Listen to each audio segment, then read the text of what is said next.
चलो स्टार्ट करते हैं बेटा। तो हम लोगों ने रेप्लिकेशन पढ़ा था, रेप्लिकेशन स्टार्ट किया था। तो रेप्लिकेशन में हमने कहा था कि रेप्लिकेशन होता क्या है। तो रेप्लिकेशन में हम लोग कहते हैं सिंपल कि formation of new strands of DNA on the cost of old strands of DNA. ठीक है, कहते हैं in presence of DNA dependent DNA polymerase enzyme. ठीक है ना, कि सिंपल सा हम अगर आपको बात कहें कि रेप्लिकेशन होता क्या है, तो कहते हैं कि डीएनए से डीएनए का बनना, डीएनए से डीएनए का बनना एंजाइम क्या लगता है, कहते हैं DNA dependent DNA polymerase, DNA dependent DNA polymerase. तो डीएनए डिपेंडेंट डीएनए पॉलीमरेज के प्रेजेंस में ये आपका ओल्ड स्ट्रैंड है, ओल्ड डीएनए है, इससे न्यू डीएनए बनना क्या कहलाता है, डीएनए रेप्लिकेशन कहलाता है। इस प्रोसेस को हम लोग डीएनए रेप्लिकेशन कहते हैं। ठीक है, फिर हमें उसमें कुछ बातें लिखा था बेटा कि डीएनए रेप्लिकेशन में हमने कहा था कि डीएनए रेप्लिकेशन की वजह से ही every organism are able to reproduce. अगर पूरे अर्थ पे जितने भी लिविंग ऑर्गेनिज्म है उसमें अगर रिप्रोडक्शन हो रहा है तो उस रिप्रोडक्शन का मेन कॉज है डीएनए रेप्लिकेशन। कि डीएनए रेप्लिकेशन हो रहा है इसीलिए रिप्रोडक्शन हो रहा है। अगर ये प्रोसेस बंद हो जाए तो डीएनए रिप्रोडक्शन नहीं होगा। ठीक है ना, हमने कहा था कि डीएनए रेप्लिकेशन होता कहां है, तो हमने कहा था S phase of the cell cycle, S phase of the cell cycle में हमने कहा था डीएनए रेप्लिकेशन होता है। दूसरी बात हमने कहा था कि डीएनए रेप्लिकेशन की वजह से ही रिप्रोडक्शन होता है, तो इसीलिए कहते हैं कि जो डीएनए रिप्रोडक्शन की इसलिए कहते हैं कि जो डीएनए होता है वो लिविंग मैक्रोमोलिक्यूल्स होता है, लिविंग मैक्रोमोलिक्यूल्स होता है। आगे बढ़ते बेटा, तो सबसे पहला क्वेश्चन आता है कि जो डीएनए रेप्लिकेशन है वो किस तरीके का है। तो कहते हैं अकॉर्डिंग टू डेलवर्क, अकॉर्डिंग टू डेलवर्क, ये साइंटिस्ट का नाम है बेटा, डेलवर्क के अनुसार कहता है कि it may be conservative, it may be semi conservative, it may be dispersive. ये कंजर्वेटिव हो सकता है, सेमी कंजर्वेटिव हो सकता है और डिस्पर्सिव हो सकता है। अब कंजर्वेटिव का मतलब क्या है, कंजर्वेटिव का मतलब है कि ये जो ओल्ड स्ट्रैंड्स ऑफ ब्लैक से हमने दिखाया है, दो ओल्ड स्ट्रैंड ऑफ डीएनए है, इससे दो न्यू डीएनए स्ट्रैंड्स का बनना, ये कहलाता है conservative mode of DNA replication. दूसरा सेमी कंजर्वेटिव क्या होता है, तो कहते हैं ओल्ड डीएनए स्ट्रैंड से एक ओल्ड ही रहेगा, एक नया बनेगा, एक ओल्ड रहेगा, एक नया बनेगा। मतलब यहां पे देखो दोनों नया बना है, यहां पे एक ओल्ड एक न्यू, एक ओल्ड एक न्यू, तो इसको कहते हैं सेमी कंजर्वेटिव। डिस्पर्सिव में कहते क्या है कि स्ट्रेच में इतना बना, इतना बना, इतना बना, मतलब पूरा एक साथ नहीं बनता है, इस स्ट्रैंड का भी इतना बना, इतना बना, इतना बना, तो एक साथ पूरा का पूरा स्ट्रैंड नहीं बनना डिस्पर्सिव कहलाता है। तो कहता है it may be conservative, it may be semi conservative, it may be dispersive according to Delbruck. ठीक है, अब वॉटसन एंड क्रिक ने, वॉटसन एंड क्रिक ने फर्स्ट प्रपोज्ड किया कि DNA replication is semi conservative. इन्होंने कहा कि नहीं ये कंजर्वेटिव नहीं होगा, ये डिस्पर्सिव नहीं होगा, ये होगा क्या, तो ये सेमी कंजर्वेटिव होगा। इन्होंने कहा कि ये सेमी कंजर्वेटिव है, ये सेमी कंजर्वेटिव है। ये ध्यान रखना बेटा कि सबसे पहले प्रपोज किसने किया है, तो सेमी कंजर्वेटिव, तो ये वॉटसन एंड क्रिक है। इन्होंने तो तीनों टाइप का कहा कि मे बी ये, मे बी ये, मे बी ये, मतलब इन्होंने कहा ये तीनों में कोई भी हो सकता है, लेकिन वॉटसन एंड क्रिक ने कहा कि नहीं ये ओनली सेमी कंजर्वेटिव होगा, ये कंजर्वेटिव नहीं होगा, डिस्पर्सिव नहीं होगा, ओनली कंजर्वेटिव होगा। तो ये क्वेश्चन पूछता है कि semi conservative mode of DNA replication proposed by, ये टर्म ध्यान रखना बेटा, प्रपोज्ड बाय, तो ये है वॉटसन एंड क्रिक। लेकिन आगे हम लोग देखेंगे क्या वॉटसन एंड क्रिक ने एक्सपेरिमेंटली प्रूव किया था क्या? तो कहते हैं no, he was not experimentally prove that कि DNA replication is semi conservative. ये एक्सपेरिमेंटली प्रूफ नहीं किए हैं, इन्होंने केवल प्रपोज किया है, मतलब इनका हाइपोथेसिस है, इनका प्रूफ नहीं है। अब हम आगे प्रूफ देखेंगे। चलो बेटा, यहां तक आप लोगों ने लिखा। संजना का हो गया, Sanjana clear, okay done, Suyog done, Supriya noted sir, good. Kalpesh, Jayashree, Nikita, Aditya, चलो गुड बेटा। चलो लगता है सारे बच्चों का हो गया बेटा, ठीक है। अब आगे बढ़ते हैं। अब जो हम आगे पढ़ेंगे बेटा वो मोस्ट इंपॉर्टेंट है और बहुत ज्यादा उसे एक न्यूमेरिकल क्वेश्चन भी बनता है, जो हम आपको क्लास में प्रैक्टिस करवाएंगे कि किस तरीके से न्यूमेरिकल क्वेश्चन बनेगा और कैसे उसका आंसर आएगा। लेकिन उससे पहले हम सीखेंगे कि एक्सपेरिमेंटली कैसे प्रूफ किया कि semi DNA replication is semi conservative. अभी तक हम लोगों ने हाइपोथेसिस देखा था, चाहे वो डेलब्रग का हो या वॉटसन एंड क्रिक का हो, ये दोनों हाइपोथेसिस था। Now come to the experimental proof of semi conservative mode of DNA replication, ठीक है। तो अब जो है सेमी कंजर्वेटिव मोड ऑफ, कहते हैं semi conservative mode of DNA replication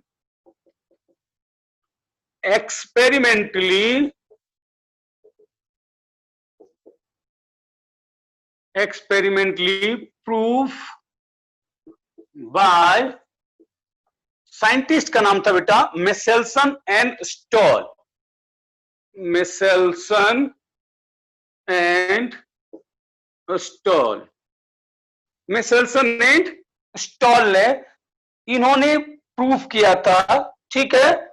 इन्होंने प्रूफ किया था semi conservative mode of DNA replication. तो इन्होंने क्या किया था जरा समझ लो बेटा, बहुत अच्छे समझ में आएगा। इन्होंने क्या किया कि ये आपका एक कल्चर ट्यूब है, बैक्टीरियल कल्चर ट्यूब है बेटा, बैक्टीरियल कल्चर ट्यूब है। इसमें कौन सा बैक्टीरिया लिया? मान लो ये ब्लू से हम दिखा रहे हैं न्यूट्रिएंट मीडिया, ये न्यूट्रिएंट मीडिया है बेटा, ठीक है। और इसमें डाला क्या? इसमें डाला ई कोलाई, ये जो ब्लैक डॉट दिखा रहा हूं ये ई कोलाई बैक्टीरिया है, ई कोलाई बैक्टीरिया। जरा समझना बेटा बहुत अच्छे से। अब ये जो न्यूट्रिएंट मीडिया था बेटा, तो इस न्यूट्रिएंट मीडिया में सोर्स ऑफ नाइट्रोजन जो था वो था अमोनियम क्लोराइड में नाइट्रोजन का N15 था। नाइट्रोजन के दो आइसोटोप होते हैं, एक होता है N15, दूसरा होता है N14, ठीक है, दो आइसोटोप होता है। तो इन्होंने सबसे पहले क्या किया, ई कोलाई बैक्टीरिया लिया बेटा और उसको N15H4Cl मीडिया में ग्रो कराया। अब ई कोलाई जब इस मीडिया में आएगा बेटा तो ये क्या करेगा, रेप्लिकेट करेगा, मतलब बाइनरी फ्यूजन करेगा। तो बाइनरी फ्यूजन करेगा तो हर एक डबलिंग में, हर एक ऑन ईच डिवीजन क्या होगा, डीएनए का रेप्लिकेशन होगा। तो डीएनए रेप्लिकेशन करने के लिए as a source of nitrogen वो क्या लेगा, N15 लेगा, ठीक है ना। जैसे हम लोग, आपको याद है ना, नाइट्रोजन बेस पढ़ाए थे बेटा, तो नाइट्रोजन बेस के रिंग में N था ना, समझ में आ गया। हमने कहा था 4 nitrogen present in purine and 2 nitrogen present in pyrimidine ring, clear. तो नाइट्रोजन चाहिए ना हर बार रेप्लिकेशन के लिए एज ए रॉ मटेरियल, तो वो नाइट्रोजन कहां से ले रहा है, तो वो नाइट्रोजन ले रहा बेटा मीडिया से। तो जब ये सेवरल जनरेशन, मतलब एक बैक्टीरिया से मान लो मिलियंस ऑफ बैक्टीरिया बन गया, तब जाकर के जब यहां से ये जो ब्लैक वाला बैक्टीरिया को अब बाहर निकालेगा, तो ये बैक्टीरिया जो होगा इस बैक्टीरिया में जो डीएनए होगा बेटा, वो सारे के सारे डीएनए N15 हो जाएगा, N15 हो जाएगा धीरे धीरे, ठीक है ना। बहुत सारा जनरेशन जाते जाते जाते जाते जाता है, केवल अब N15 ही होते रहेगा। तो ये N15 है, ये कैसे पता चलता है? तो कहते हैं सीजियम क्लोराइड मेडिएटेड, क्या करते हैं इसको, सेंट्रीफ्यूगेशन करते हैं, caesium chloride mediated centrifugation, caesium chloride CaCl, caesium chloride CaCl2 mediated centrifugation करेंगे। तो होगा क्या कि चूंकि N14 से N15 का वेट ज्यादा होगा, तो जब ये आप इसका ओक्रेज ट्यूब में देखोगे बेटा, तो इसका जो बेंड मिलेंगे वो बहुत ही नीचे मिलेगा, यहां पे मिलेगा। तो यहां पे अगर है तो इसका मतलब ये N15 है, ऐसा होगा। तो इससे ये पता चल गया कि N15 वाला ये मीडिया है। अब क्या किया इन्होंने बेटा, अब ये क्या किया कि नेक्स्ट जनरेशन जो है, इन्होंने N14H4Cl मीडिया पे ग्रो कराया। किसको? N15 वाला को। तो इन्होंने क्या देखा बेटा, इन्होंने क्या देखा कि यहां पे जो डीएनए बन के आया, तो एक स्ट्रैंड तो ये ऐसा था, दूसरा स्ट्रैंड ब्लू वाला हुआ। ब्लू मतलब क्या? N14 वाला, ठीक है। ये ब्लैक वाला N15 है और ब्लू वाला N14 है। उसी तरीके से ये भी दो स्ट्रैंड बनेगा, तो ये ब्लैक का बनेगा और ये ब्लू बनेगा, ब्लैक वाला N15 और ये N14। तो इन्होंने कहा कि ये जो बना है इसको बोलते हैं बेटा हाइब्रिड, इसे बोलते हैं हाइब्रिड। और ये जो था इसको बोलते हैं हैवी, ये था हैवी, ये सबसे भारी वाला था, ये हाइब्रिड है। अब क्या हुआ बेटा, जब इसको जब देखेंगे सीजियम क्लोराइड मेडिएटेड सेंट्रीफ्यूगेशन से, तो ये कैसा दिखेगा? ये दिखेगा क्या कि जो पहले वाला था इससे थोड़ा ऊपर, क्योंकि ये हल्का है ना, इसमें N15 N14 दोनों है, तो ये यहां पे दिखेगा, इसका बेंड यहां देखा, तो ये क्या कहा, ये N15 और N14 है। ये N15 था, ये N15 N14 था, ये थोड़ा हल्का हो जाएगा तो ऊपर जाएगा। फिर नेक्स्ट जनरेशन क्या किया इन्होंने, फिर नेक्स्ट जनरेशन N14 में ही ग्रो करा दिया, सेम इसी पे ग्रो कर दिया, N14H4Cl, इसी मीडिया पर, सेम मीडिया पे ग्रो कराया। अब क्या होगा बेटा, अब क्या होगा कि ये एक तो ब्लैक वाला बना, ये एक ब्लैक वाला बना N15, उसके साथ ये ब्लू वाला बना N14, ये ब्लैक वाला स्ट्रैंड के लिए, दूसरा ब्लू वाला स्ट्रैंड के लिए N14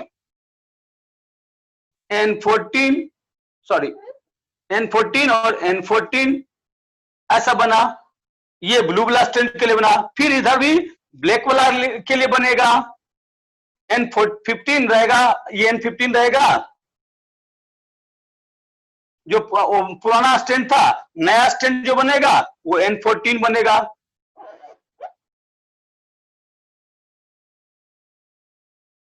ठीक है, फिर ब्लू वाला है तो यहां पर फिर बनेगा N14। तो इस तरीके से क्या हुआ कि ये बना जो था, ये था हाइब्रिड था बेटा, ये हाइब्रिड, बट ये जो है ये लाइट बना, हल्का, ये भी लाइट बना। जब इसका सेंट्रीफ्यूज करके देखा तो इसने देखा कि इसमें दो बेंड बना, एक साथ ही दो बेंड आया, एक तो आया मिडल में जो हाइब्रिड था, ये तो N15 और N14 का बना, और एक और हल्का था जो ऊपर बना, वो N14 का था। तो इस तरीके से क्या हुआ, ऑन ईच जनरेशन में भी एक ब्लैक और एक ब्लू मतलब कहां से लिया है, मीडिया से लिया है। एक यहां पर नेक्स्ट जनरेशन में भी गए तो एक तो आपका पैरेंटल हो गया ब्लैक वाला, ब्लू कहां से लिया, मीडिया से। ये था पैरेंटल N14, मीडिया से भी N14 लिया। ये पैरेंटल है N15, ब्लू वाला मीडिया से लिया, ये था ऑलरेडी N14, तो ये भी मीडिया से N14 लिया। तो इस तरीके से ऑन ईच जनरेशन इनको यही दिख रहा था कि 50% जो था वो पैरेंटल था और 50% न्यू बना, तो इसीलिए कहा semi conservative mode of DNA replication. इतनी बात समझ में आया बेटा? समझ में आया या एक बार और समझाऊं?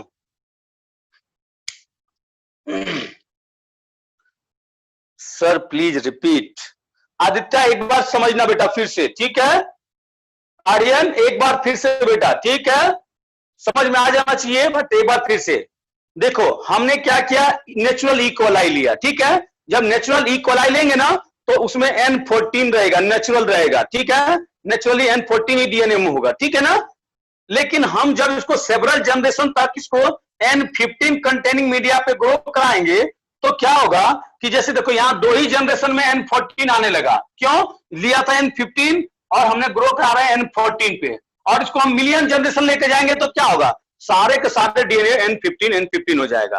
तो हमने नेचुरली मतलब आर्टिफिशियली हमने पहले N15 क्रिएट कर लिया, क्या? इकोलाई का N15 क्रिएट किया बेटा। अब हमने क्या किया, N14 मीडिया पे पहला जनरेशन, ये फर्स्ट जनरेशन है, फर्स्ट जनरेशन। तो जब फर्स्ट जनरेशन ग्रो कराया बेटा, तो फर्स्ट जनरेशन में वो 50% आपका N15 आया और 50% N14। देखो ये दो क्या है, हैवी, और ये दो क्या है, लाइट है। तो 50% आया आपका हैवी, 50% लाइट आया, ठीक है ना? जिसको हम कंबाइनली कहते हैं हाइब्रिड बोलते हैं, क्या बोलते हैं? हाइब्रिड। अब जब उसके नेक्स्ट जनरेशन गए, सेकेंड जनरेशन गए, सेकेंड जनरेशन, तो सेकेंड जनरेशन में क्या दिखा कि 2 हाइब्रिड बना है और 2 लाइट बना है, मतलब 50% हाइब्रिड है और 50% लाइट है। समझ में आ गया? 50% हाइब्रिड, 50% लाइट, मतलब क्या शो किया कि यहां पे हमारा हर जनरेशन में आधा 50% जो है वो पैरेंटल है और 50% जो होगा वो न्यू बनेगा, ठीक है? जैसे N15 देखो हमारा पैरेंटल, इस जनरेशन के लिए पैरेंटल हो गया, इस जनरेशन के लिए ये भी पैरेंटल है। तो इस जनरेशन में N15 हमारा पैरेंटल था, बना क्या? N14। इस जनरेशन के लिए N14 पैरेंटल था, बना क्या? N14। इस जनरेशन के लिए N15 क्या था? पैरेंटल, बना क्या? N14। इस जनरेशन के लिए N14 था पैरेंटल, बना क्या? N14। तो इस तरीके से क्या हुआ कि 50% आपका हाइब्रिड बना, 50% लाइट बना, जबकि आपने पैरेंटल लिया क्या था? हैवी। लेकिन सेकेंड जनरेशन में आपको हैवी एक भी नहीं मिला। तो हैवी एक भी नहीं मिला, उसका रीजन क्या था कि ये semi conservative mode of DNA replication है। मतलब 50% पैरेंटल होगा, 50% क्या हो जाएगा? आपका न्यूली फॉर्म बनेगा जो आपने मीडिया में लिया है। तो इसीलिए इसे कहते हैं semi conservative mode of DNA replication. अब हम क्वेश्चन देंगे तो और समझ में आएगा। यहां तक सबको समझ में आया बेटा? अब चलो गुड। अब क्वेश्चन देंगे बेटा तो और समझ में आएगा कि कैसे क्या होता है, क्वेश्चन से और क्लियर हो जाएगा 100%। You are covering all board, we are not able to see. कहां कवर बेटा? मैं तो एक साइड से पढ़ाता हूं, पूरा बोर्ड तो कवर करता ही नहीं है। मैं तो एक साइड से पढ़ाता हूं बेटा।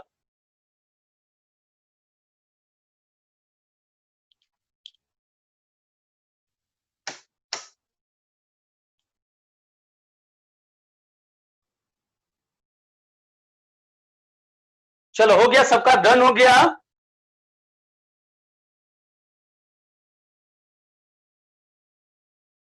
बाकी बच्चे, आकांक्षा डन हो गया, प्रतीक, बाकी बच्चे और सारे बच्चे डन हो गया? अब क्वेश्चन से क्लियर और हो जाएगा बेटा। चलो Supriya done, they've done, Sanjana done, चलो गुड बेटा। अब एक क्वेश्चन दे रहा हूं, इस क्वेश्चन से क्वेश्चन जब सॉल्व करोगे तो ये 100% आपका क्लियर हो जाएगा। क्वेश्चन है आपका बेटा, कहता a hybrid if a hybrid DNA containing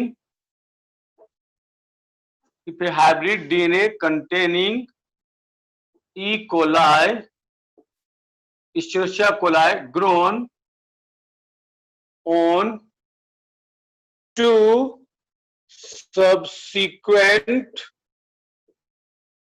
generation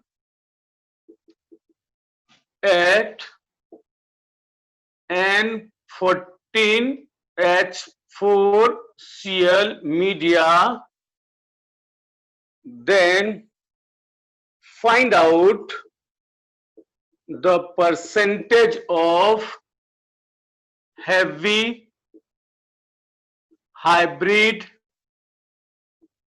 and light DNA containing bacteria. ये क्वेश्चन है बेटा, क्या आंसर आएगा? If a hybrid DNA containing E. coli grown on two subsequent generation at N14H4Cl media, then find out the percentage of heavy hybrid light DNA containing bacteria.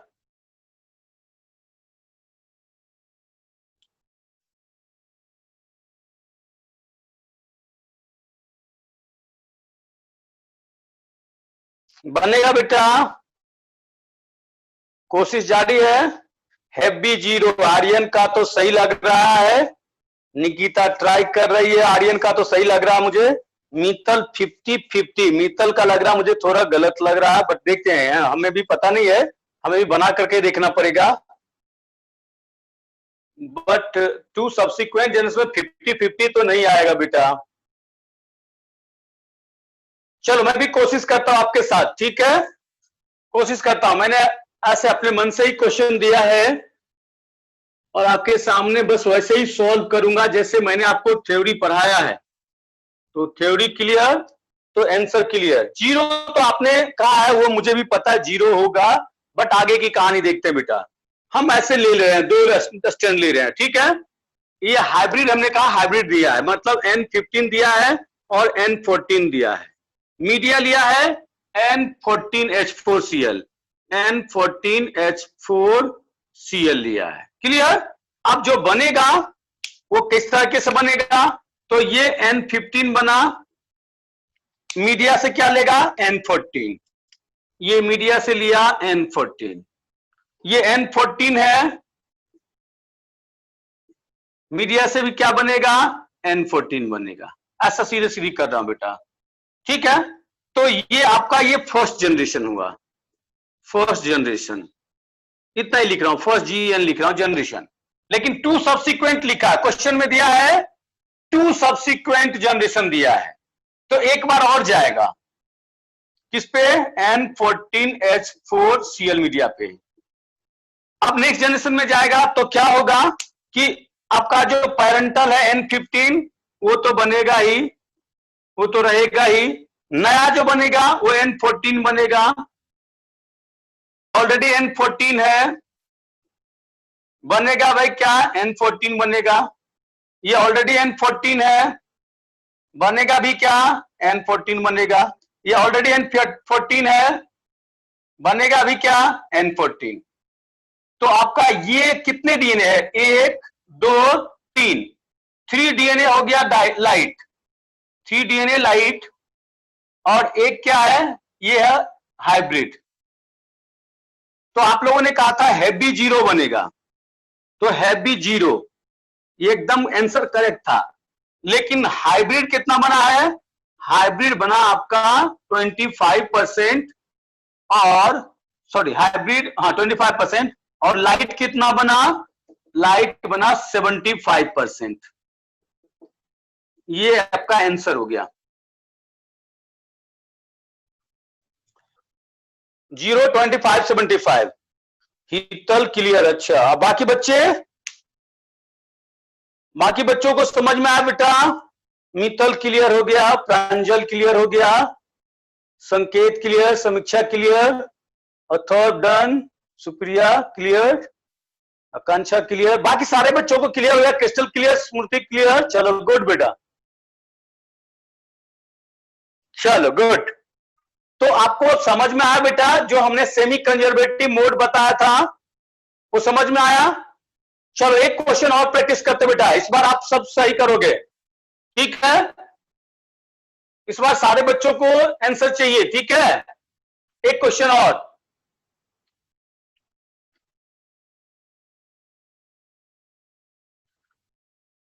अब की बार question दिया बेटा, a hybrid DNA containing E coli grown, कहेगा first generation grown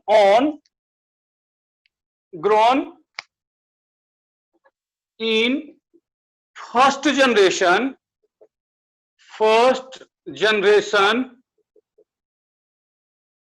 at N15H4Cl and second generation at,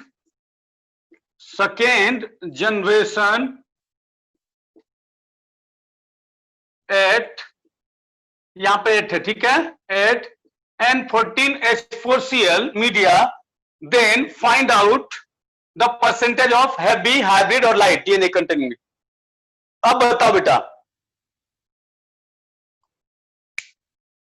if a hybrid DNA containing E. coli grown first generation at N15H4Cl media, second generation at N14H4Cl media, then find out the percentage of heavy, hybrid, light DNA, क्या होगा?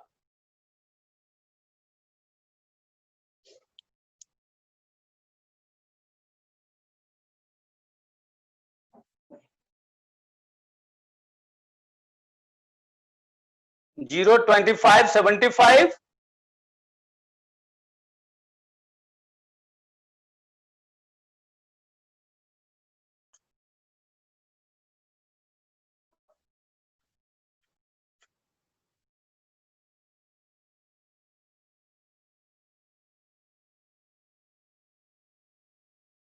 बाकी बच्चे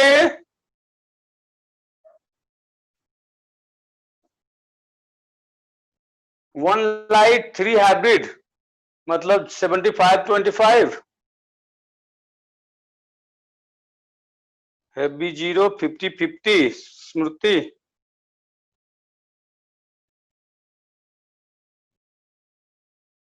1 light heavy.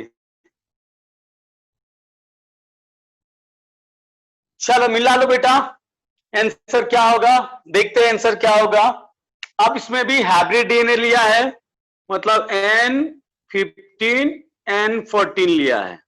First generation इसने N15 पे grow कराया, तो first generation में क्या हो जाएगा, N15 N15 हो जाएगा, और ये हो गया N14 N15, ये हो गया, ये फर्स्ट जनरेशन।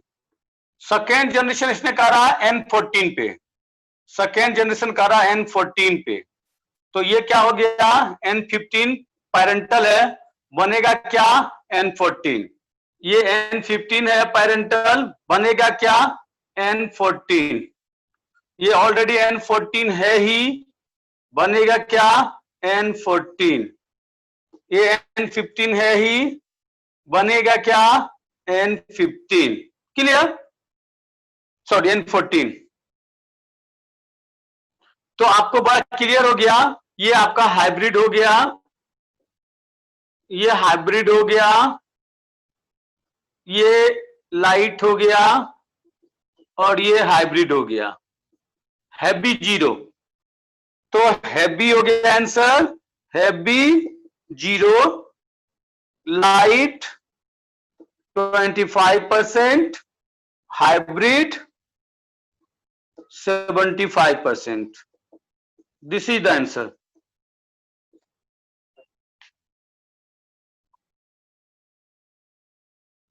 क्लियर हो गया सारे बच्चों का, मैक्सिमम बच्चों का तो करेक्ट ही था, मैक्सिमम बच्चों का ऑलरेडी करेक्ट कर चुके थे, मतलब आप सबको एकदम क्रिस्टल क्लियर हो गया, सारे बच्चों को क्लियर हो गया, मुझे लग रहा है 90% बच्चों का तो क्लियर हो ही गया।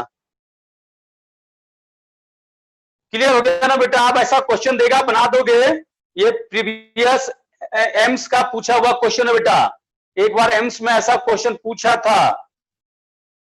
चलो गुड। गुड मित्तल। चलो बेटा, अब ये था हमारा semi conservative mode of DNA replication का आपका था एक्सपेरिमेंटल प्रूफ जो मेसेल्सन एंड स्टॉल ने दिया था। और 2018 या 19 के ही 2018 में एक क्वेश्चन पूछा था कि semi conservative mode of DNA replication proof on plant by, plant पे सबसे पहले किसने किया था? तो एक साइंटिस्ट का नाम है Taylor et al. Et al का मतलब होता है बेटा को वर्कर, ठीक है।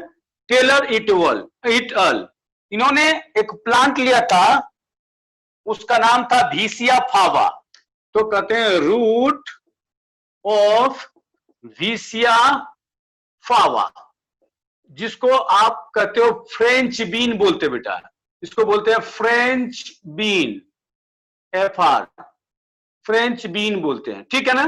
तो रूट ऑफ वीसिया फावा मतलब फ्रेंच बीन पे सबसे पहले सेमी कंजर्वेटिव मोड ऑफ, मतलब ये है क्या? रूट मतलब प्लांट हो गया बेटा।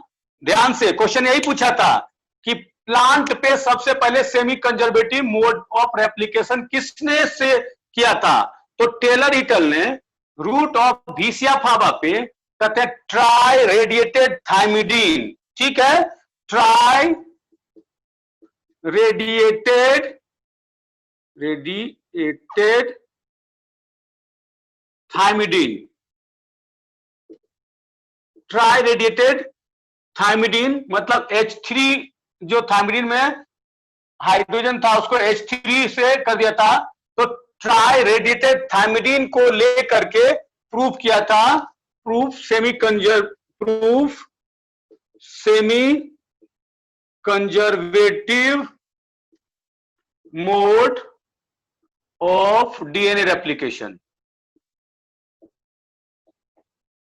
ठीक है ना। तो ट्राई रेडिएटेड, 3 मतलब ट्राई रेडिएटेड थाइमिडीन को लेकर के प्रूफ किया था semi conservative mode of DNA replication. Plant का नाम था वीसिया फावा, जिसे कहते हैं फ्रेंच बीन, ठीक है। तो ये एक तरह से कहते हैं रेडियो ट्रेसर टेक्निक, ठीक है। रेडियो ट्रेसर टेक्निक के थ्रू इन्होंने ट्राई रेडिएटेड थाइमिडीन के थ्रू इन्होंने प्रूफ किया था। समझ में आ गया बेटा? समझ में आ गया? ये बस एक ऑब्जेक्टिव है, ये बस एक ऑब्जेक्टिव है जो आपको ध्यान रखना है।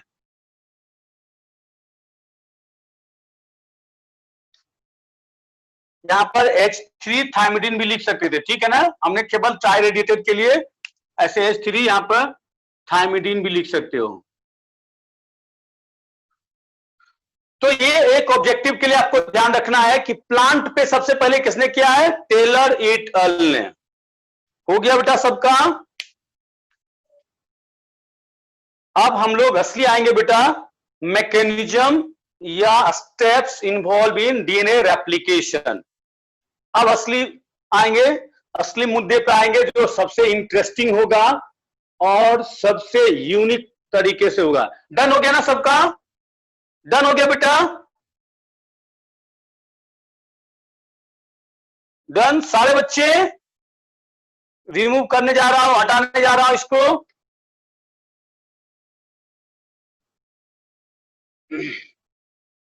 अब हम लोग बात करेंगे रेप्लिकेशन का, मैकेनिज्म का, ठीक है।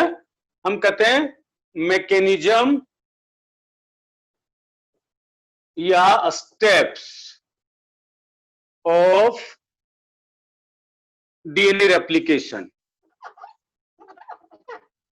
Steps of DNA replication.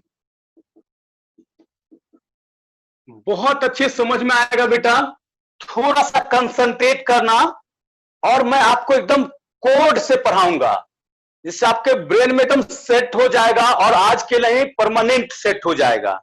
एक कोड के थ्रू पढ़ाऊंगा बेटा, ठीक है। चलो जा ध्यान देना, पहले उस कोड को लिखता हूं बेटा। वो जो कोड है उस कोड का नाम है, कहते हैं हे गणेश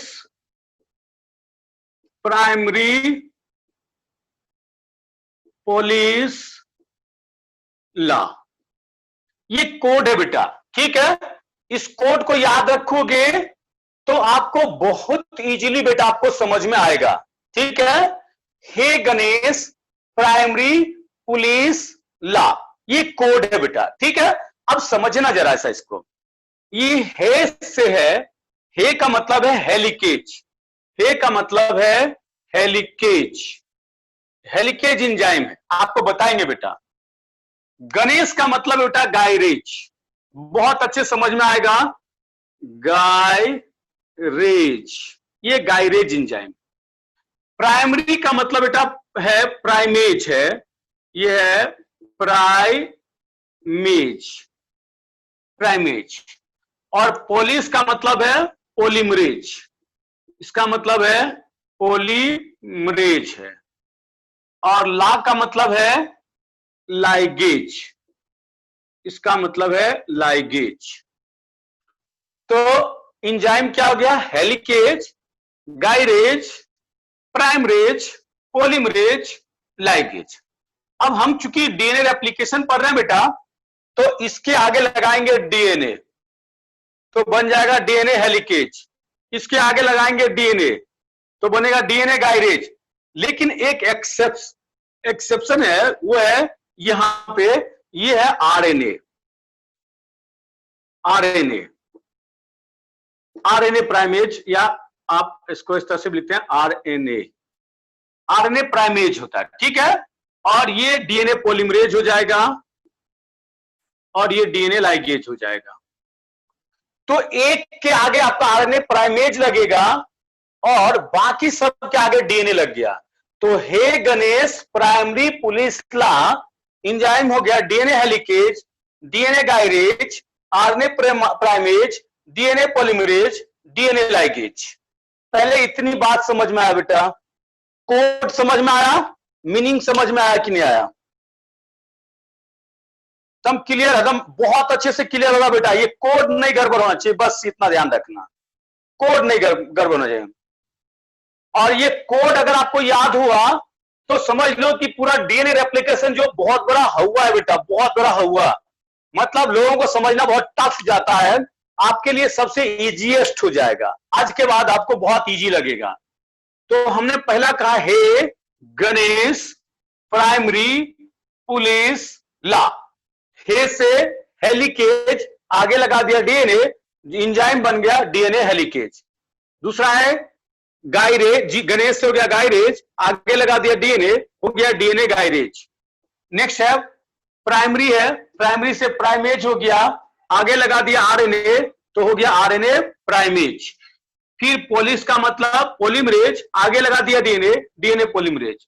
ला से लाइगेज, आगे लगा दिया डीएनए, डीएनए लाइगेज। बस आपको प्राइमरेज में आगे लगाना है आरएनए। एक एक चीज बहुत ही क्लियर समझ में आएगा बेटा। अब बेटा एक चीज ध्यान रखना कि हम एक और ब्रेन में सेट, एकदम ब्रेन में 100% सेट, कि हमारे सिलेबस में बेटा, आपके सिलेबस में जो पढ़ना है वो प्रोकैरियोट पढ़ना है, एकदम ये ब्रेन में सेट।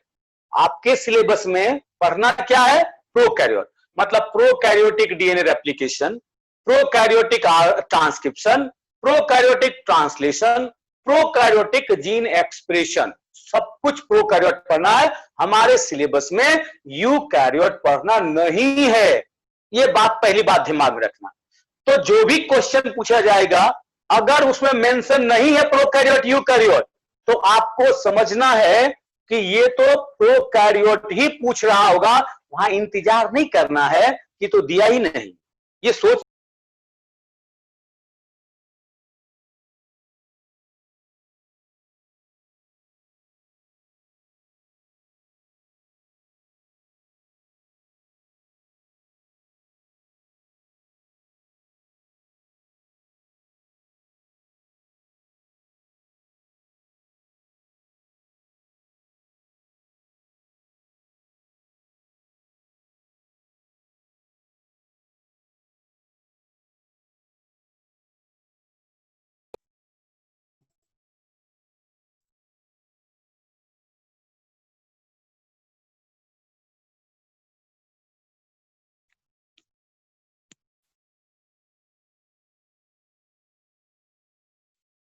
चलो कोई बात नहीं बेटा,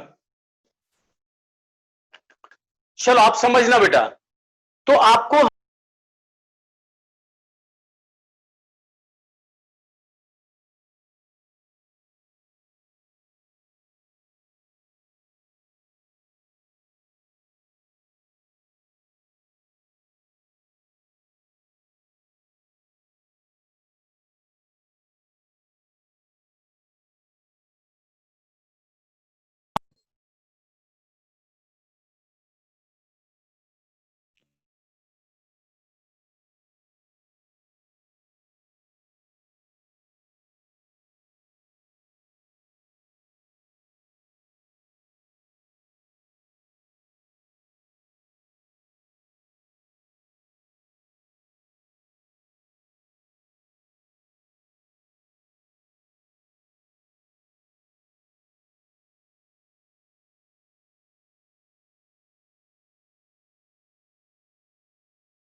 चलो बेटा, नेक्स्ट आपको हमने बताने जा रहे हैं बेटा कि अब इसमें सारे बच्चों को आवाज जा रही है बेटा? आवाज क्लियर ना? चलो गुड। तो अब सबसे पहला ये समझना है कि सर आपने ये जो कोड लिखा है, क्या ये एंजाइम का कोड है? तो हम कहते हैं हाँ बेटा ये एंजाइम का कोड है, लेकिन ये एंजाइम के सीक्वेंस का कोड है। ठीक है, कि पहले कौन लगेगा ये, फिर कौन लगेगा ये, फिर कौन लगेगा ये, फिर कौन लगेगा ये, फिर लगेगा ये। तो ये जो हमने लिखा ना बेटा स्टेप्स, तो ये स्टेप भी आपका साथ साथ क्लियर होगा कि ये सारे एंजाइम तो हैं ही, लेकिन इस एंजाइम के साथ साथ ये एंजाइम का स्टेप भी है, मतलब डीएनए रेप्लिकेशन का स्टेप भी है। तो आपको ये स्टेप भी क्लियर करना है। तो सबसे पहला हमारा डीएनए हेलिकेज है। ठीक है, तो डीएनए हेलिकेज जो होता है बेटा, इसके दो फंक्शन होते हैं, इसके दो फंक्शन होते हैं मेजर। एक तो कहते हैं कि ये क्या काम करता है, एक तो ये क्या काम करता है कि स्कैन करता है, कहते हैं scan the double stranded DNA to identify ORI. ORI का मतलब ओरिजिन ऑफ रेप्लिकेशन, ओआरआई का मतलब ओरिजिन ऑफ रेप्लिकेशन। पूरा समझ में आएगा बेटा, पहले आप यहां पर थोड़ा फंक्शन देखना। तो स्कैन करता है। ठीक है, मान लो बेटा कि मान लो कि आपको मैं ऐसे बता रहा हूं, ये मान लो डीएनए है, ये डीएनए है, इस डीएनए को आपको ओपन करना है। तो कहां से ओपन करोगे आप? कभी यहां कोशिश करोगे क्या? नहीं कोशिश। कहां कोशिश करोगे? आइदर यहां पे कोशिश करोगे क्योंकि यहां पर एक मार्किंग दिया हुआ है, या यहां पे करोगे तो यहां से खुलेगा, या आप यहां से करोगे तो यहां से खुलेगा, ऐसे खुलेगा। समझ में आया? तो ये आप वहीं से कोशिश करोगे जहां से ये आपको एक मार्किंग दिखेगा। ठीक है, तो वो जो मार्किंग है ना बेटा, वो ओआरआई है, वो ओआरआई है। ठीक है, तो इस ओआरआई को पहचानने का काम कौन करेगा? इसको पहचानने का काम करेगा डीएनए हेलिकेज, यही पहचानने का काम करेगा, सो दैट ये वहां से खोल सके, ओपन कर सके। ठीक है, स्टार्ट करने के लिए, डीएनए रेप्लिकेशन स्टार्ट करने के लिए ये यहां से खोल सके, ये काम करेगा। ठीक है, तो पहला काम समझ में आ गया, scan the double stranded DNA to identify ORI, मतलब ओरिजिन ऑफ रेप्लिकेशन। दूसरा काम क्या करता है? Opening of the helix, opening of helix. हम लोग पढ़े थे कि डीएनए का स्ट्रक्चर जो होता है वो हेलिकल होता है, तो उस हेलिक्स को दूसरा काम क्या करेगा? ओपन करेगा। मतलब अगर ऐसे है, सिंपल सी ऐसे बात कर रहा हूं, ये ऐसे है, ऐसे है, तो अब इसको हेलिकेज एंजाइम इसके ऊपर लगेगा और इसको ओपन कर देगा, इसको ओपन कर दिया। यहां से देखो, यहां से पूरा ओपन कर दिया। मतलब पहले उसने पहचाना कि यहां से ओरिजिन ऑफ एप्लीकेशन है, वो ओआरआई साइट है, और जैसे ओआरआई साइट पहचाना तो वहां से आगे ओपन करते हुए चला गया। ओपनिंग ऑफ हेलिक्स का मतलब ब्रेकिंग ऑफ हाइड्रोजन बॉन्ड। तो ये हेलिकेज का फंक्शन हुआ। पहला बात समझ में आया हेलिकेज का बेटा? हेलिकेज का फंक्शन समझ में आ गया? निकिता यस, संजना यस, बाकी बच्चे इतालिय संजना या प्रतीक, सबको समझ में आ गया? अर्थात समझ में आ गया? चलो गुड। तो पहला हमने कहा डीएनए हेलिकेज के दो फंक्शन है, एक है scan the double standard DNA to identify ORI, दूसरा काम क्या था कि ओपनिंग ऑफ हेलिक्स, हेलिक्स को ओपन करना। अब क्या होगा बेटा कि कोई वायर ले लो, कोई वायर ले लो, जैसे एक एज पर एग्जांपल हमारे सामने वायर है बेटा, आपको एक एग्जांपल के तौर पे आपको इस वायर, ये वायर दिख रहा है आपको, ये वायर दिख रहा बेटा, दिख रहा ना सबको? चलो अगर ये वायर दिख रहा बेटा, अगर आपको बीच से, देखो यही आपका डीएनए है, अगर आप हम बीच से ऐसे खोलेंगे तो क्या होगा, सर्टेन दूर तक जाने के बाद इधर बीच, इधर क्या होगा, देखो गिट्ठा गड्ढा पड़ने लग गया, ठीक है ना, इधर फोल्डिंग होगा और बाद में ये क्या होगा, इधर गांठ पड़ने लगेगा, ठीक है ना। तो ये जो गांठ पड़ता है ना, इसको कहते हैं सुपर क्वाइलिंग। समझ आया बेटा? उसको क्या कहते हैं? सुपर क्वाइलिंग बोलते हैं, ठीक है। तो क्या होगा कि जैसे हम करें, जैसे ये इधर खुलेगा ना, तो इधर ऐसे करके ये सुपर क्वाइलिंग बन जाएगा, ठीक है ना। तो ये जो गायरेज होता है, जरा ध्यान से बेटा, पहला ऑब्जेक्टिव, डीएनए गायरेज जो है ये किसमें है, ये प्रोकैरियोट में है, प्रोकैरियोट में, प्रोकैरियोट, ध्यान रखना बेटा, क्योंकि हमने प्रोकैरियोट ही पढ़ना है हमें। तो कहता है कि जो डीएनए गायरेज है, it is equivalent to topo isomerase. ये किसके इक्विवेलेंट है? Topo isomerase. तो टोपो आइसोमरेज दो तरह का होता है, एक को कहते हैं टोपो आइसोमरेज फर्स्ट, दूसरे कहते हैं सेकेंड। तो DNA gyrase is a type of topo isomerase second, इसके जैसा है। ये भी क्वेश्चन पूछा हुआ है। तो यूकैरियोट में टोपो आइसोमरेज, प्रोकैरियोट में गायरेज, दोनों का फंक्शन सेम। तो यूकैरियोट में दो तरह का टोपो आइसोमरेज, फर्स्ट सेकेंड। तो डीएनए गायरेज किसके इक्विवेलेंट? तो कहते हैं टोपो आइसोमरेज सेकेंड के इक्विवेलेंट, पहली ऑब्जेक्टिव, ठीक है। दूसरा बात कहता है व्हाट इज द फंक्शन? तो कहता है कि ये क्या करता है कि अगर फर्स्ट सेकेंड नाम क्यों पड़ा? नाम इसलिए पड़ा क्योंकि डीएनए के दो स्ट्रैंड है ना, तो अगर एक स्ट्रैंड को कट करेगा और उसको सुलझाएगा और फिर उसको जोड़ देगा, ठीक है, या दोनों स्ट्रैंड को कट करेगा, सुलझाएगा और फिर जोड़ देगा। तो टोपो आइसोमरेज का सिंपल सा फंक्शन जो होता है बेटा, उसको कहते हैं remove the super coiling, remove the super coiling. जो ये सुपर क्वाइलिंग बना ना बेटा, सुपर क्वाइलिंग एक तरफ से खींचते जाएंगे तो कुछ टाइम जाकर के वो क्या होगा, सुपर क्वाइलिंग बनेगा। तो रिमूव द सुपर क्वाइलिंग कहता, सुपर क्वाइलिंग को रिमूव करता बाय विच मैकेनिज्म, ठीक है। तो कहता है कि कट एंड रिपेयर या कट एंड रिसील। तो कहता it work on cut and reseal mechanism, work on cut and reseal mechanism. ये कट एंड रिसील मैकेनिज्म पे काम करता है कि एक बार इसको कट करेगा और फिर उसको सुलझाएगा, फिर जोड़ेगा। तो कट एंड रिसील, अगर एक स्ट्रैंड को कट किया है और फिर कट करके फिर से उसने सुलझा करके जोड़ा है, तो टोपो आइसोमरेज फर्स्ट, दोनों स्ट्रैंड को कट कर दिया और उसके बाद फिर से सुलझाया, फिर से जोड़ा, तो उसको कहते हैं सेकेंड। जैसे आप लोग बचपन में अगर हम लोग कहते थे पतंग जो होता है, ठीक है, पतंग उड़ाते थे तो उसे मंझा होता था, मंझा। तो मंझा समटाइम क्या होता था, उलझ जाता था। तो क्या होता था बचपन में, तो उसको हम लोग पहले एक जैसे कट कर देते थे, फिर उसको सुलझाते थे, फिर उसमें गांठ बांधते थे। तो जैसे वहां पे होता है ना, सिमिलर यहां पे होता है। तो टोपो आइसोमरेज गायरेज का समझ में आया फंक्शन बेटा? गायरेज का फंक्शन क्लियर हो गया ना? जैसे लिख रहा हूं बेटा 100% वैसे ही ऑब्जेक्टिव पूछेगा, 100%, ठीक है।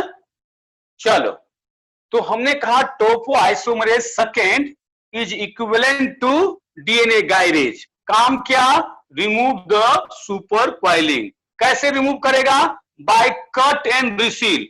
कट करना, रिसील मतलब अगेन जोड़ देना, कट एंड रिसील मैकेनिज्म। तो इस तरीके से क्या होगा कि इसने क्या किया कि फिर से इसने जो सुपर क्वाइलिंग हुआ था उसको रिमूव कर देगा, सुपर क्वाइलिंग को रिमूव कर दिया। समझ में आ गया? अब आता है आरएनए प्राइमेज। आरएनए प्राइमेज से सबसे इंपॉर्टेंट ऑब्जेक्टिव है बेटा, कहता है कि which of the following enzyme of DNA replication is equivalent to RNA polymerase। RNA polymerase होता है बेटा वो आरएनए सिंथेसिस के लिए होता है, लेकिन आरएनए प्राइमेज जो है ये इक्विवेलेंट टू हमारा होता है डीएनए, ये आरएनए पॉलीमरेज। थोड़ा सा इसको यहां से हटा रहा हूं बेटा, ठीक है, ये हटा रहा हूं। तो कहते हैं कि आरएनए पॉलीमरेज ये है, इसको कहते हैं, ऐसे साइन मारा मतलब इक्विवेलेंट टू आरएनए पॉलीमरेज, तो RNA primase is equivalent to RNA polymerase, पहली objective, equivalent to RNA polymerase. और काम क्या, तो कहते हैं सिंथेसिस ऑफ आरएनए प्राइमर। काम क्या, synthesis of RNA primer, synthesis of RNA primer. तो आपको थर्ड एंजाइम समझ में आ गया बेटा, RNA primase is equivalent to RNA polymerase, ये इंपॉर्टेंट ऑब्जेक्टिव, स्टार ऑब्जेक्टिव। काम क्या, synthesis of RNA primer. Clear?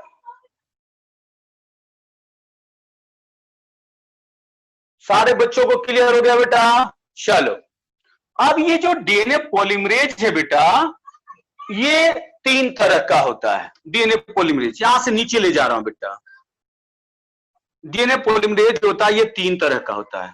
एक को कहते हैं डीएनए पॉलीमरेज फर्स्ट, दूसरा कहते हैं डीएनए पॉलीमरेज सेकेंड, और तीसरा कहते हैं डीएनए पॉलीमरेज थर्ड। तो इस तरीके से 3 होते हैं, DNA polymerase first, DNA polymerase second, DNA polymerase third. ठीक है, तो 3 तरह का पुलिस प्रेजेंट होता है प्रोकैरियोट में। 3 type of DNA polymerase present in किसमें, प्रोकैरियोट में। जैसे हम कहते हैं ना, हम कहते हैं ये थल सेना हो गया, या कह लो एयरफोर्स हो गया, नेवी हो गया, ठीक है ना, और आपका हो गया ये क्या बोलते हैं उसको, आर्मी, आर्मी का हो गया, नेवी का हो गया, और एयरफोर्स हो गया। 3 सेना है, 3 टाइप ऑफ पुलिस है। ठीक है, DNA polymerase first, DNA polymerase second, और डीएनए पॉलीमरेज थर्ड।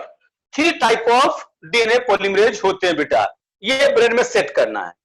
तो ये जो डीएनए पॉलीमरेज है बेटा, इसको बोलते हैं होलो एंजाइम, इसको बोलते हैं होलो एंजाइम। नाम सुना आपने होलो एंजाइम का? होलो एंजाइम का नाम सुना है? संजना ने सुना, बाकी बच्चे होलो एंजाइम का नाम सुना बेटा? अरे ऐसा मत बोलो कल्पेश, अथर्व, ऐसा बोलोगे बेटा तो बेइज्जती हो जाएगा, होलो एंजाइम का नाम नहीं सुने हो।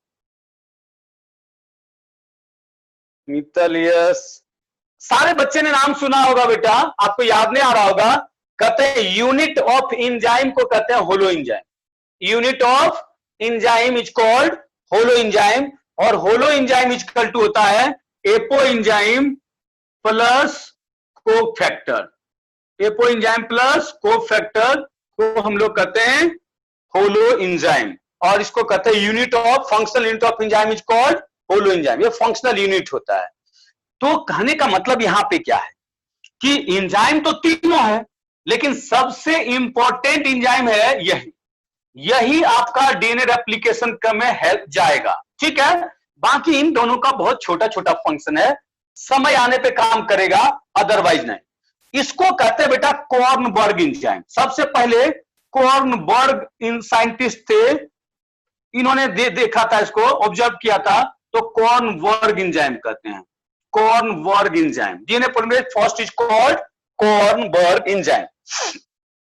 अब ये जो डीएनए पॉलीमरेज होता है बेटा, जरा ध्यान से, बहुत ब्रेन में सेट करने वाली बात, कि इसमें एक तो पॉलीमरेज है, इसका मतलब पॉलीमराइजेशन का काम करेगा, एडिशन ऑफ न्यूक्लियोटाइड करेगा, ये तो इसका नाम से ही पता है, वो तो सब करेगा ही करेगा। ठीक है, उसमें कोई शक नहीं है। लेकिन उसके अलावा ये एक्सोन्यूक्लियेज एंजाइम की तरह भी काम करेगा। एक्सोन्यूक्लियेज, एक्सोन्यूक्लियेज इंडोन्यूक्लियेज समझ दो। एक्सोन्यूक्लियेज का मतलब जो वन एंड से कट करे उसे एक्सोन्यूक्लियेज, जो अंदर से कट करे उसे इंडोन्यूक्लियेज, और जो स्पेसिफिक साइट पे कट करे उसे रेस्ट्रिक्शन इंडोन्यूक्लियेज, ठीक है ना।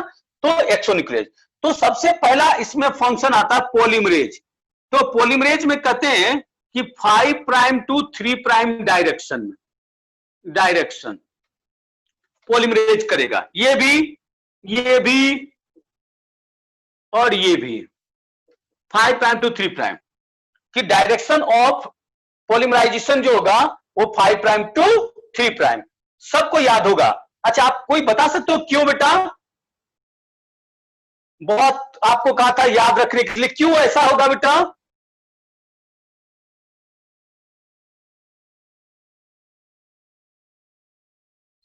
कोई एक बच्चे एंटी पैरेलल तो नहीं आंसर होगा इसका बेटा। डबल हेलिक्स भी नहीं होगा। अरे बहुत इंपॉर्टेंट कहा था बेटा याद रखने के लिए। ग्रोइंग एंड किसको बोला था? बताओ, ग्रोइंग एंड किसको बोला था? किसको बोला था? 3 प्राइम। अब आया समझ में? तो 3 प्राइम एंड को ग्रोइंग एंड, मित्तल ने सही कहा, OH प्रेजेंट होता है, फ्री OH। याद आया सबको? याद आया ना? हमने कहा था 5 प्राइम इन तो कांस्टेंट होता है, फॉस्फेट ग्रुप होता है, तो फ्री फंक्शनल ग्रुप तो OH 3 प्राइम पे ही प्रेजेंट है ना, तो 5 प्राइम तो 3 प्राइम ही होगा। ब्रेन में सेट हुआ? क्रिस्टल क्लियर हुआ बेटा? तो कुछ चीजें जो होती है ना पढ़ लेते हैं लेकिन दिमाग में लाना पड़ता है, ठीक है ना।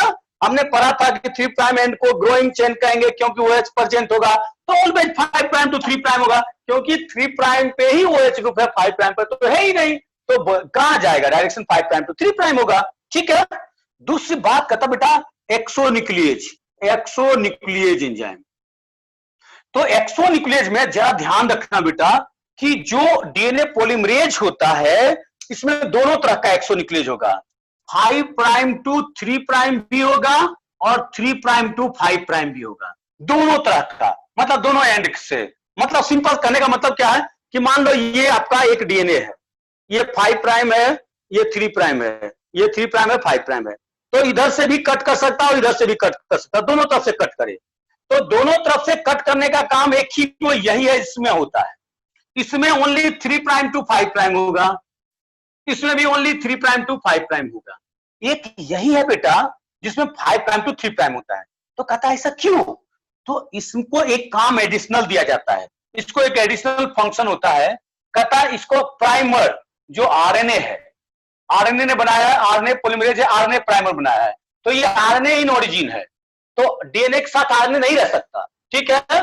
मतलब आम के साथ आम ही को वैल्यू देंगे ना, इमली को वैल्यू तो देंगे नहीं।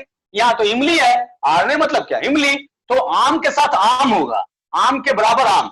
तो इस आरएनए को रिमूव करना है, तो रिमूव करने के लिए 5 प्राइम टू 3 प्राइम लगेगा, तो इसको कहते हैं to remove RNA primer, to remove RNA primer. दूसरा हमने बेटा म्यूटेशन में बताया था कि थाइमिन, यूवी लाइट से थाइमिन डाइमर बन जाता है, तो कभी अगर थाइमिन डाइमर बन गया है तो उस डाइमर को भी रिमूव करने के लिए 5 प्राइम टू 3 प्राइम डायरेक्शन का एक्सोन्यूक्लियेज एक्टिविटी चाहिए। क्लियर? बाकी ये सब है, ठीक है। तीसरी बात आता बेटा इसकी प्रोसेसिविटी। ये दोनों पॉइंट नोट कर लिया? ये दोनों पॉइंट अगर नोट हो गया बेटा तो आगे चलें। यहां पे अगर आपके पास स्पेस है यहां लिख देना बेटा to remove the thymine dimer also, to remove the thymine dimer, RNA primer को भी रिमूव करने के लिए और थाइमिन डाइमर को रिमूव करने के लिए, ठीक है। आगे और भी पॉइंट है बेटा।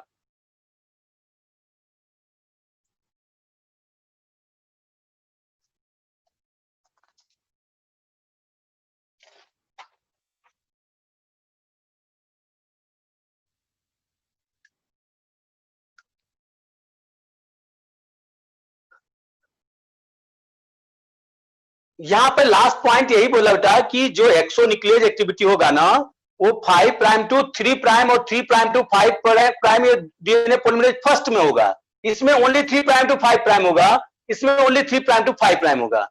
तो ये 5 प्राइम टू 3 प्राइम जो एक्स्ट्रा इसको एक्टिविटी मिला है वो किस लिए मिला है? तो हमने कहा एक तो to remove the RNA primer, जो आरएनए प्राइमर है इसको रिमूव करने के लिए, और उसका कहा थाइमिन डाइमर अगर गलती से बन गया यूवी लाइट की वजह से तो उसको भी रिमूव करने के लिए। ठीक है, चले आगे। एक्सोन्यूक्लियेज अभी तो बताया कि एक्सोन्यूक्लियेज का मतलब एक एंड से कट करना। मान लो ये है डीएनए, ठीक है, तो इधर इधर से कट करना, एक एंड से, या इधर इधर से कट करना, बीच में नहीं, बीच में नहीं कट करना, यहां नहीं, आइदर 5 प्राइम एंड से या 3 प्राइम एंड से, बीच से नहीं, एक एंड से कट करना। आया समझ में एक्सोन्यूक्लियेज? चले आगे। चलो अब तीसरा जो है फंक्शन, थर्ड जो है थर्ड में कहते हैं प्रोसेसिविटी। प्रोसेसिविटी या फिडेलिटी भी बोलते हैं बेटा, या फिडेलिटी। प्रोसेसिविटी या फिडेलिटी, प्रोसेसिविटी या फिडेलिटी का मतलब क्या? प्रोसेस फिडेलिटी का मतलब है कि कितना फास्ट वो न्यूक्लियोटाइड को ऐड करते जा रहा है। मतलब मान लो ये है डीएनए, 3 प्राइम है, एक दूसरा ऐसे ऐड करते गया, तो ये एडिशन कितना फास्ट हो रहा है। Addition of nucleotide at 3 prime in, rate of addition of nucleotide, rate of addition of nucleotide is called processivity या फिडेलिटी। तो ये जो है ये 1000 न्यूक्लियोटाइड पर मिनट, 1000 न्यूक्लियोटाइड पर मिनट। क्लियर, समझ में आ गया? ये कितना? ये कहता 50 न्यूक्लियोटाइड पर मिनट, एक मिनट में ओनली 50 न्यूक्लियोटाइड। जबकि ये जो है जिसको होलो एंजाइम करें, ये 2000 न्यूक्लियोटाइड पर सेकेंड। बताओ कितना फास्ट रेट है? 2000 बेटा, 2000। क्लियर, समझ में आया? समझ में आया क्यों होलो एंजाइम कर रहे थे उसको?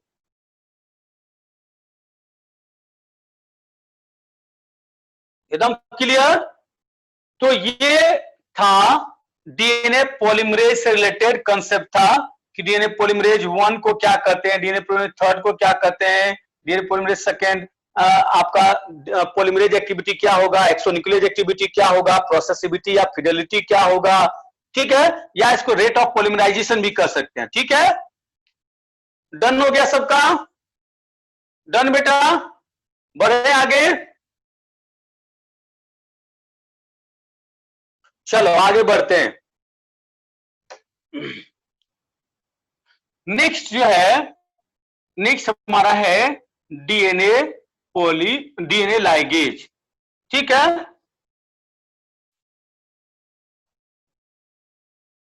तो डीएनए लाइगेज जो है ये कहते हैं, आप इंजाइम पढ़े होगे, उसमें हम लोग कहते हैं ओटी हलील। ठीक है, class 1, class 2, class 3, class 4, class 5, class 6। तो पहला बात तो आता है कि डीएनए लाइगेज होता है ये क्लास 6 इंजाइम है। इंजाइम का क्लासिफिकेशन पढ़े होगे, तो क्लास 6 इंजाइम जो है वो है आपका डीएनए लाइगेज। इसका काम क्या होता है? कहते हैं joint the Okazaki fragment, joint the Okazaki fragment of DNA. और जब ओकाजाकी फ्रेगमेंट ज्वाइन करता है तो इससे लैगिंग स्ट्रैंड बनता है, लैगिंग स्ट्रैंड। ठीक है, तो लैगिंग स्ट्रैंड का सिंथेसिस करेगा, कैसे करेगा मैकेनिज्म अभी देखेंगे। तो ये सारे एंजाइम का फंक्शन क्लियर हुआ, सारे एंजाइम का फंक्शन, ये फंक्शन क्लियर हो गया बेटा, तो बाकी कुछ बचता ही नहीं है। ठीक है,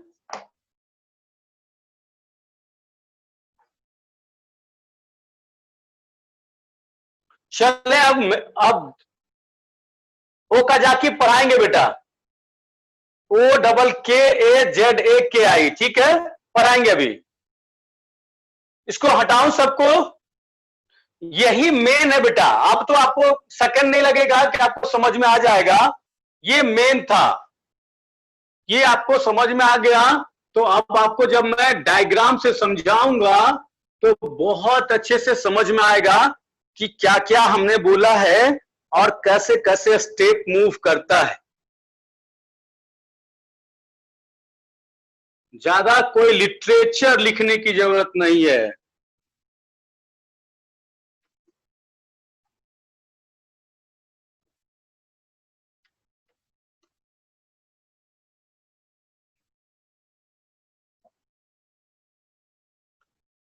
तो सबसे पहले हम मान लो कि हमारा ये डीएनए है,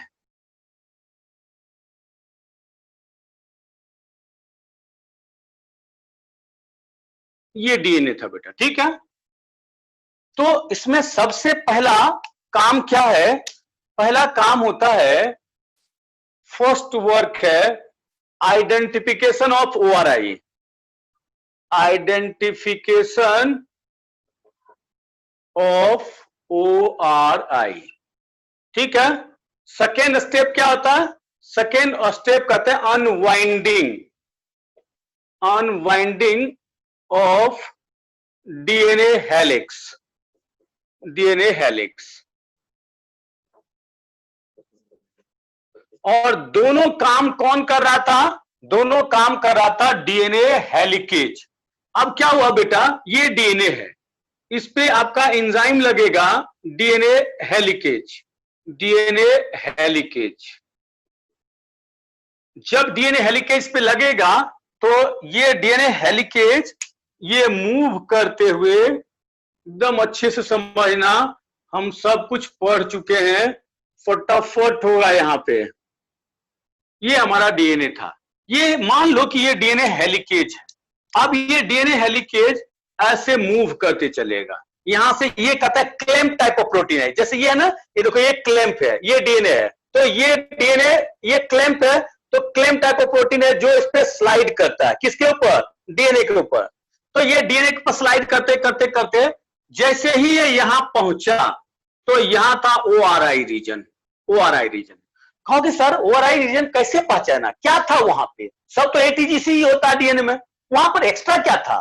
तो ये जो ओआरआई साइट था बेटा, ये ओआरआई साइट में होता है एटी रिपीट, एटी रिपीट होता है। जरा समझना बेटा, एटी रिपीट से क्या मतलब है? एटी रिपीट कहने का मतलब होता है, जो अगर हम प्रोकैरियोट की बात करें तो इसमें कहते हैं आइदर 9 मर या 13 मर। 9 मर का मतलब 9 टाइम, 13 मर का मतलब 13 टाइम, मतलब 80 80 80 80 कितने बार रहेंगे? 9 टाइम रहेंगे या 13 टाइम रहेंगे, ठीक है। इससे क्या, इसका सिग्निफिकेंस क्या है?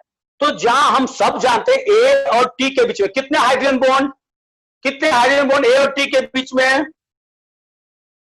बताओ फटाक से। 2। और जी और सी के बीच में? जी और सी के बीच में 3। तो किसे तोड़ना इजी रहेगा? किसे तोड़ना इजी रहेगा? 2 को। समझ में आया ना? तो इसलिए ये वैसे जगह को स्टार्ट करेगा जहां लूज पॉइंट है, जहां एटी ज्यादा हो, ठीक है। क्यों?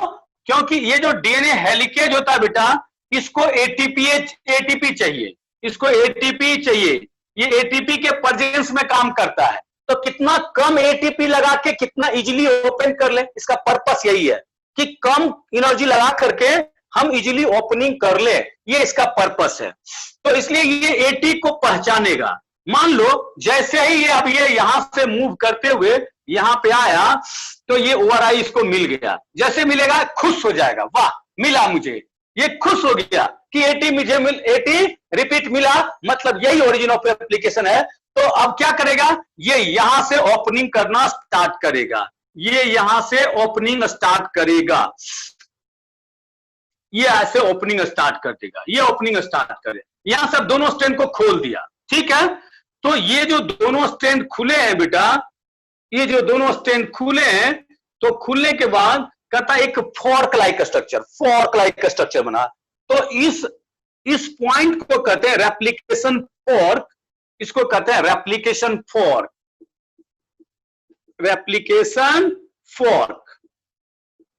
तो रेप्लिकेशन फॉर्क कहां बनेगा? जहां पे ओआरआई साइट रहेगा। दूसरी बात क्या आता है कि जब ये ओपन करेगा तो इधर सुपर कॉइलिंग होगी, ये सुपर कॉइलिंग होगी, ठीक है। तो super coiling is remove by DNA gyrase. DNA gyrase क्या करेगा? ये रिमूव कर देगा सुपर कॉइलिंग को। समझ में आ गया? ये सुपर कॉइलिंग को रिमूव कर देगा DNA gyrase. Remove super coiling हमने पहले पढ़ चुके हैं इसको। समझ में आ गया? Mechanism, cut and reseal mechanism.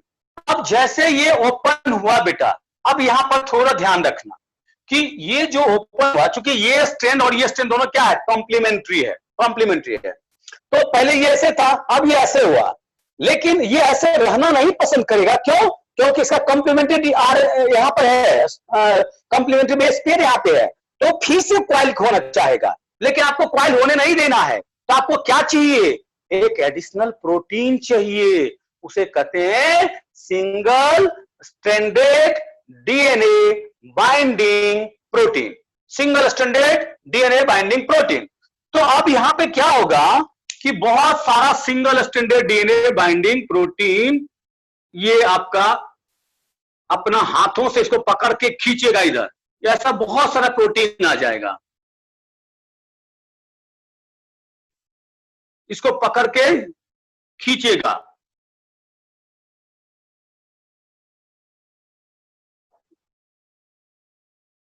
और सिमिलरली इधर भी बहुत सारा DNA binding, single stranded DNA binding protein इसको खींचेगा।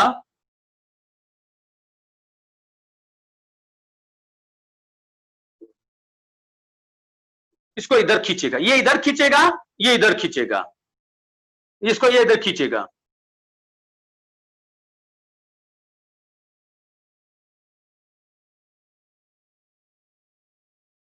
इधर खींचेगा, ठीक है। तो ये इसका हाथ है, अपने हाथों से बेचारा खींच रहा है। तो इसका नाम क्या दिया हमने? ये जो हमने कार्टून बना बेटा, इसका नाम दिया हमने single stranded DNA binding protein. Single stranded DNA binding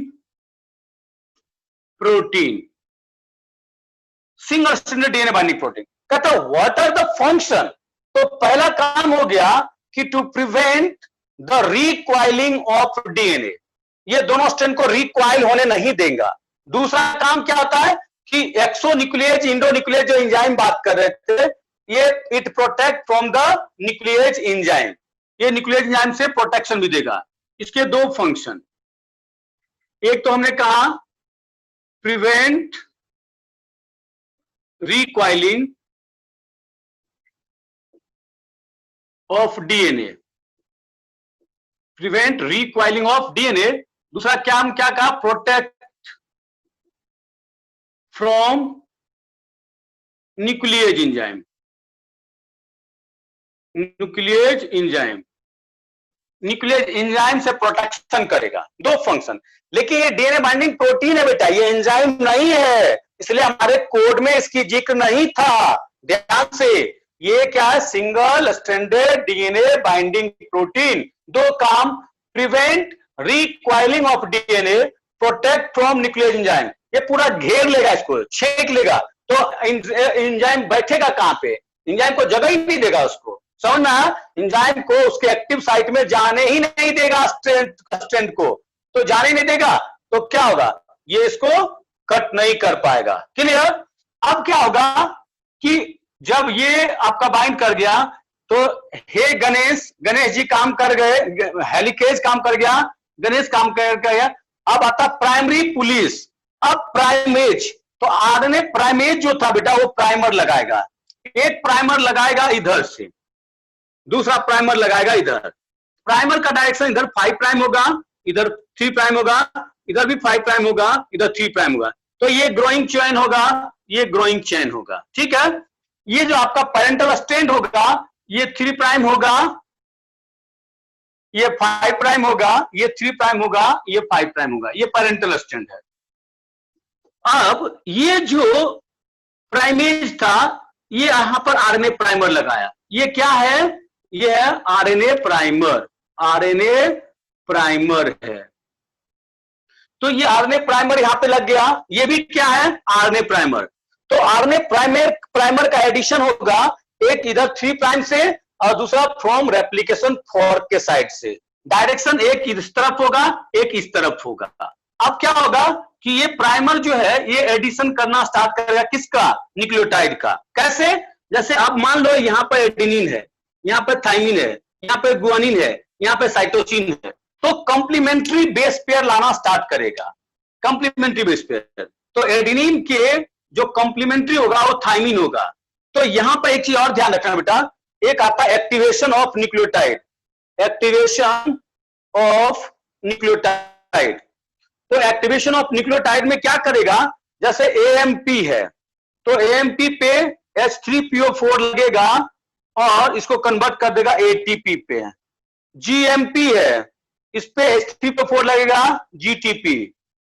CMP है, इस पे H3PO4 लगेगा सीटीपी। टीएमपी है तो इस पे लगेगा H3PO4 प्लस है सब ये, और ये बना देगा TTP, adenine triphosphate, guanosine triphosphate, cytosine triphosphate, thymine triphosphate. तो जैसे एडेनिन है ना, तो यहां पे इसके जगह पाएगा थाइमिन पायरोफॉस्फेट, टीपीपी। तो टीपीपी में पायरोफॉस्फेट को रिमूव कर देगा, टी को रख लेगा। थाइमिन है तो यहां पर एडेनिन आएगा, गुआनिन है तो साइटोसिन आएगा, साइटोसिन है तो गुआनिन आएगा। इस तरीके से ये कंटिन्यूअस बनाते चला जाएगा, ये कंटिन्यूअस कॉम्प्लीमेंट्री ऐड करते चला जाएगा। कौन ऐड करेगा, तो डीएनए पॉलीमरेज। आरएनए प्राइमेज जो है प्राइमर लगा दिया, हे गणेश प्राइमरी पोलिस, पोलिस में डीएनए पॉलीमरेज थर्ड, वो यहां से एडिशन करते चला जाएगा। ये जो स्ट्रैंड बनता है बेटा, इसे हम कहते हैं कंटिन्यूअस स्ट्रैंड, कंटिन्यूअस, ये कंटिन्यूअस स्ट्रैंड होगा, या इसको कहते हैं लीडिंग स्ट्रैंड, लीडिंग स्ट्रैंड। तो इस तरीके से डीएनए पॉलीमरेज जो है इसको बनाते हुए चला जाएगा। लेकिन इसके साथ थोड़ा सा उल्टा कहानी होता है। इसके साथ क्या होगा कि जो प्राइमर लगेगा, प्राइमर लगने के बाद इतना दूर एडिशन हुआ, फिर रुक जाएगा, हॉल्ट करेगा, फिर दूसरा प्राइमर आएगा, फिर ये दूसरा प्राइमर से फिर ये सिंथेसिस होगा, फिर ये रुकेगा, फिर यहां से तीसरा प्राइमर आएगा, थर्ड प्राइमर आया, फिर ये यहां से बनाएगा। तो इस तरीके से ये डिसकंटिन्यूअस। तो ये जो स्ट्रेच बना है ना बेटा, कुछ बच्चों का क्वेश्चन था कि सर ये ओकाजाकी क्या है, तो इसे कहते हैं ओकाजाकी फ्रेगमेंट, इसे कहते हैं ओकाजाकी फ्रेगमेंट। आया बेटा समझ में ओकाजाकी फ्रेगमेंट क्या है, आया ओकाजाकी फ्रेगमेंट क्या है। अब जरा एक क्वेश्चन एम्स में जो पूछा था वो ध्यान देना बेटा, बहुत अच्छे से ध्यान देना। अब आपको क्वेश्चन पूछा था एम्स में कि Okazaki fragment constitute only DNA, both DNA and RNA, only RNA, क्या होगा बेटा, all of the above, none of the above, only DNA,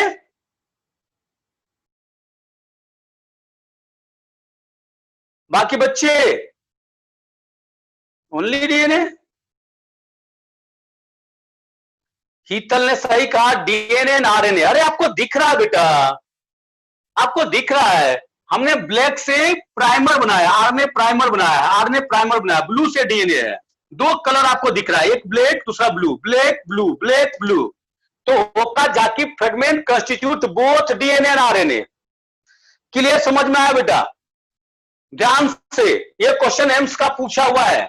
99% बच्चों ने डीएनए ही बोला था बेटा, लेकिन ध्यान रखना इसमें डीएनए प्लस आरएनए दोनों होता है, ठीक है। बाद में क्या होता है, अभी हमने पढ़ा था डीएनए पॉलीमरेज फर्स्ट, तो डीएनए पॉलीमरेज फर्स्ट क्या हुआ, ये तो डीएनए पॉलीमरेज थर्ड का काम हुआ।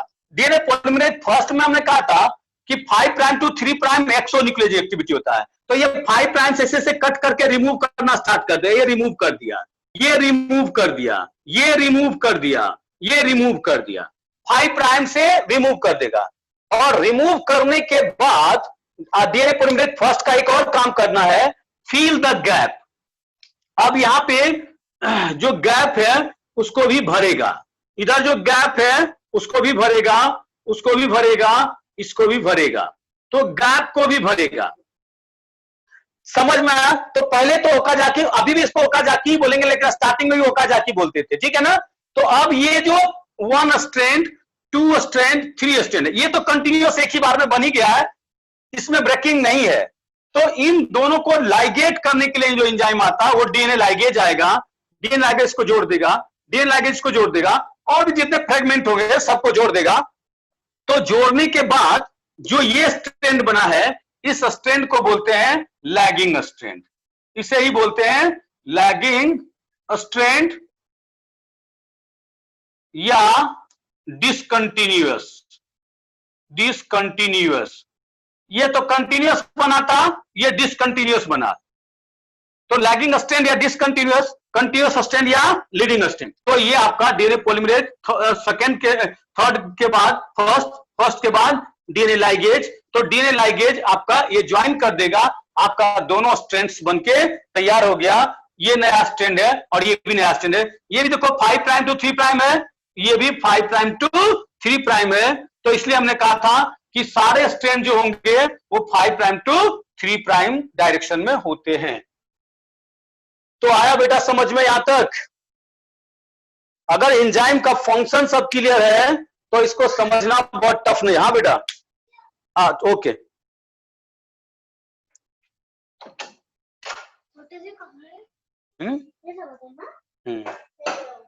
Okay okay, bye bye.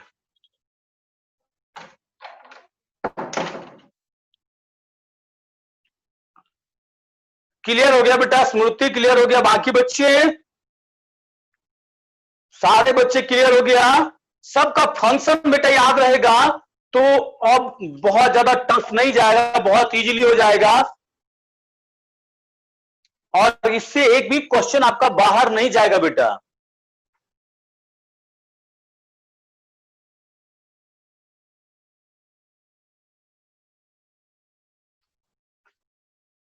चलो बेटा आज इतना ही रखते हैं, टाइम हो गया है, ठीक है। दूसरा क्वेश्चन फिर अभी लगातार है हमारा,